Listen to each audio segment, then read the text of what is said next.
Assalamualaikum warahmatullahi wabarakatuh. Di sini saya akan mempresentasikan proposal perencanaan pembangunan kawasan agrowisata, tanaman buah dan biofarmaka di Desa Tanggaran, Kecamatan Pule, Kabupaten Trenggalek. Pokok pembahasan: yang pertama, pendahuluan; yang kedua, potensi dan permasalahan; yang ketiga, karya perencanaan; dan yang keempat, simpulan. Latar belakang, masalah, dan tujuan. Yang pertama yaitu latar belakang. Desa Tanggaran merupakan salah satu desa yang ada di Kecamatan Pule, Kabupaten Trenggalek yang memiliki banyak komoditas pertanian unggulan. Desa Tanggaran mayoritas wilayahnya berupa pegunungan dan perbukitan yang menghasilkan banyak dan beragam komoditas pertanian. Produksi buah-buahan dan biofarmaka terbilang cukup banyak, baik kapasitas maupun jenisnya, yang dapat mendukung pengembangan kawasan agrowisata di Desa Tanggaran untuk menunjang perekonomian masyarakat. 2. Masalah. Sampai saat ini sektor pertanian di Desa Tanggaran belum ada perkembangan yang signifikan, serta para petani masih terhalang oleh sulitnya pemasaran produk pertanian. Mereka hanya mengandalkan tengkulak yang mematok harga relatif rendah, dan tak jarang saat panen raya banyak sekali hasil pertanian yang tidak dapat terjual. Selain itu, tingkat pengangguran dan arus urbanisasi di Desa Tanggaran masih cukup tinggi. Yang ketiga, tujuan. Tujuan dari perencanaan pembangunan kawasan agrowisata tanaman buah dan tanaman biofarmaka ini sebagai langkah untuk mengembangkan pertanian, mensejahterakan kehidupan petani, meningkatkan pendapatan petani, serta membuka lapangan pekerjaan yang sebesar-besarnya, sehingga arus urbanisasi dan tingkat pengangguran dapat berkurang. Tak hanya itu saja, pembangunan kawasan agrowisata ini diharapkan dapat melestarikan sumber daya alam yang ada di Desa Tanggaran dan tentunya juga untuk mempermudah proses pemasaran hasil pertanian. Berikut merupakan profil umum Desa Tanggaran. Desa Tanggaran terletak di bawah Gunung Lanang dan Gunung Wedok yang merupakan dataran tinggi dengan ketinggian kurang lebih 800 meter di atas permukaan laut dengan batas-batas wilayah sebagai berikut. Potensi Desa Tanggaran. Potensi pendukung untuk mewujudkan pengembangan agrowisata ini yaitu potensi alam dan potensi sosial budaya setempat. Yang pertama, potensi alam. Ada beberapa potensi alam di Desa Tanggaran yang dapat mendukung pembangunan kawasan agrowisata ini, antara lain yaitu sebagai berikut. Yang pertama, topografi. Desa Tanggaran didominasi oleh perbukitan karena berada di dataran tinggi dengan ketinggian kurang lebih 800 mdpl, sehingga memiliki udara yang sejuk, jauh dari keramaian kota dan sangat cocok untuk digunakan saat berlibur. Yang kedua yaitu iklim. Daerah dengan iklim tropis yang memiliki tingkat curah hujan tinggi setiap tahunnya, sehingga memiliki potensi pertanian dan perkebunan strategis. Hal itu tentu saja sangat mendukung program agrowisata ini. Kemudian perkebunan. Perkebunan yang ada di Desa Tanggaran adalah kebun rakyat. Kepemilikan kebun yaitu sebagian milik rakyat dan sebagian milik pemerintah. Tanaman yang biasa dibudidayakan yaitu alpukat, manggis, durian, nangka, rambutan, pisang, jagung, ketela pohon, kopi, dan aneka tanaman biofarmaka. Untuk pengembangan kawasan agrowisata di Desa Tanggaran, khususnya tanaman buah seperti durian, manggis, pisang, buah naga, rambutan, alpukat, jahe, kencur, kunyit, dan aneka tanaman biofarmaka lainnya. Dengan mengembangkan jenis tanaman buah dan tanaman biofarmaka ini diharapkan akan menjadi ikonik tersendiri bagi kawasan agrowisata di Desa Tanggaran. Kemudian, dalam kawasan ini juga perlu dibudidayakan beberapa tanaman bunga untuk mempertahankan daya tarik kawasan saat tanaman buah yang ditanam belum musim berbuah, sehingga wisatawan tetap tertarik untuk berkunjung. Kemudian ada dua pegunungan yaitu Gunung Lanang dan Gunung Wedok. Dua pegunungan ini merupakan pegunungan yang menjadi ikon Desa Tanggaran yang memiliki tinggi kurang lebih 832 mdpl. Kemudian perairan. Di Desa Tanggaran sumber mata air sangat melimpah karena desa ini berada di bawah kaki Gunung Lanang dan Gunung Wedok, serta alamnya yang masih terjaga membuat sumber air melimpah sepanjang tahunnya. Yang terakhir yaitu jenis tanaman unggulan desa.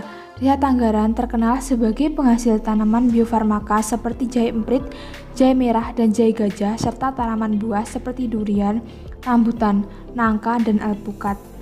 Yang kedua yaitu potensi sosial budaya. Kegiatan sosial budaya di Desa Tanggaran yang ada seperti kebiasaan arisan, karang taruna, pertemuan kelompok tani, tradisi gotong royong seperti perbaikan sarana dan prasarana umum, perbaikan rumah, kerja bakti, perkumpulan petani pemakai air, kelompok usaha ternak, dan lain sebagainya.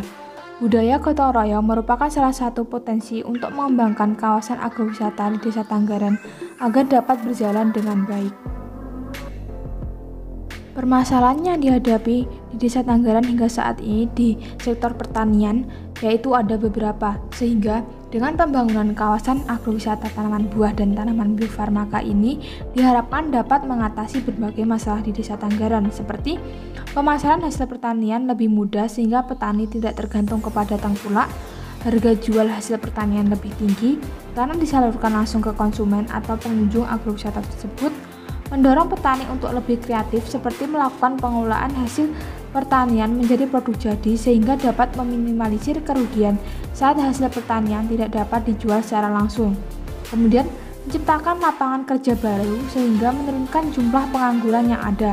Selain itu, dengan adanya kawasan agrowisata ini, model pengelolaan petani akan berubah seiring waktu karena mereka akan bersaing untuk menghasilkan produk pertanian yang terbaik seperti bebas dari pestisida dan pupuk kimia. Berikut merupakan rincian karya perencanaan pembangunan kawasan agrowisata tanaman buah dan tanaman biofarmaka di Desa Tanggaran. Yang pertama yaitu lokasi. Pembangunan kawasan agrowisata ini berada tepat di kaki Gunung Lanang dan Gunung Wedok yang merupakan destinasi wisata di Desa Tanggaran.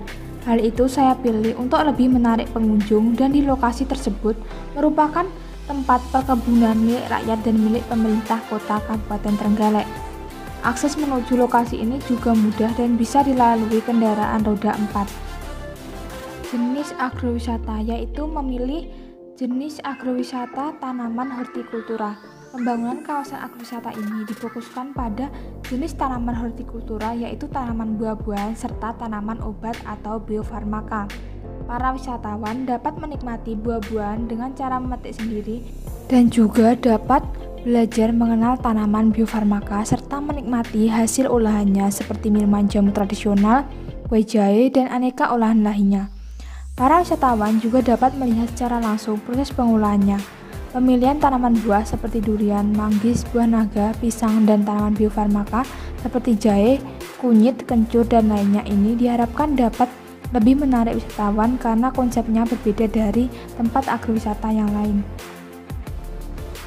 Manfaat pembangunan agrowisata. Pembangunan agrowisata sesuai kapabilitas, tipologi dan fungsi ekologis lahan akan berpengaruh langsung terhadap kelestarian sumber daya lahan dan peningkatan pendapatan petani serta masyarakat sekitar. Selain itu, pembangunan kawasan agrowisata akan memberikan lapangan pekerjaan yang seluas-luasnya bagi masyarakat desa sehingga dapat mengurangi tingkat pengangguran maupun arus urbanisasi. Desain pembangunan agrowisata. Desain kawasan agrowisata ini disesuaikan dengan kondisi serta bentuk perkebunan di sekitar lokasi, sehingga lebih ditampilkan kesan alamnya dan lebih natural. Fasilitas di kawasan agrowisata. Ada beberapa fasilitas yang dapat dinikmati pengunjung. Yang pertama yaitu hamparan lahan budidaya tanaman buah dan tanaman biofarmaka. Yang kedua, pengunjung dapat memetik tanaman buah yang sudah matang dan ikut melakukan perawatan rutin tanaman biofarmaka. Yang ketiga, pagar tanaman hias untuk spot foto. Yang keempat, gazebo bambu. Yang kelima, rumah pengolahan hasil pertanian khususnya tanaman biofarmaka. Yang keenam, tempat makan. Yang ketujuh, musola. Yang kedelapan, toilet. Yang kesembilan, tempat penjualan hasil pertanian lokal dan hasil olahannya. Yang ke-10 posko kesehatan, yang ke-11 tempat pembelian tiket, dan yang ke-12 tempat parkir. Berikut merupakan anggaran dana yang dibutuhkan untuk pembangunan kawasan agrowisata ini masih belum termasuk pada ongkos pekerja yaitu sebesar Rp85.281.400.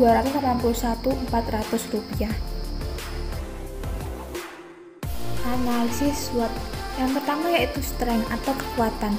yaitu dapat memacu pertumbuhan dan perkembangan usaha agribisnis. Yang kedua, menambah pendapatan petani. Yang ketiga, mendorong peningkatan kualitas dan kualitas sumber daya manusia. Yang keempat, dapat menjaga kelestarian sumber daya alam. Yang kelima, membuka peluang usaha seluas-luasnya. Kemudian weakness atau kelemahan, yaitu pertama, sumber daya manusia pertanian masih rendah. Yang kedua, memerlukan biaya awal yang tinggi. Yang ketiga, memerlukan persetujuan dari semua pihak. Yang keempat, memerlukan perhatiannya lebih untuk menjaga kawasan agrowisata agar tetap beroperasi. Dan yang kelima, memerlukan tenaga ahli untuk mengolah hasil tanaman biofarma di rumah produksi. Kemudian opportunity atau peluang. Yang pertama yaitu peluang untuk dikembangkannya cukup besar. Yang kedua, minat wisatawan tinggi. Dan yang ketiga, memberikan keuntungan yang besar. Kemudian threat atau ancaman. Yang pertama yaitu jika tidak dikelola dengan baik akan berhenti di tengah jalan dan menimbulkan kerugian yang besar. Yang kedua, gagal dalam pengelolaan tanaman di kawasan agrowisata. Yang ketiga, turunnya daya tarik pengunjung. Dan yang keempat yaitu adanya persaingan dengan kawasan wisata lain. Mungkin itu saja yang dapat saya sampaikan. Ada kurang lebihnya mohon maaf. Wassalamualaikum warahmatullahi wabarakatuh. Terima kasih.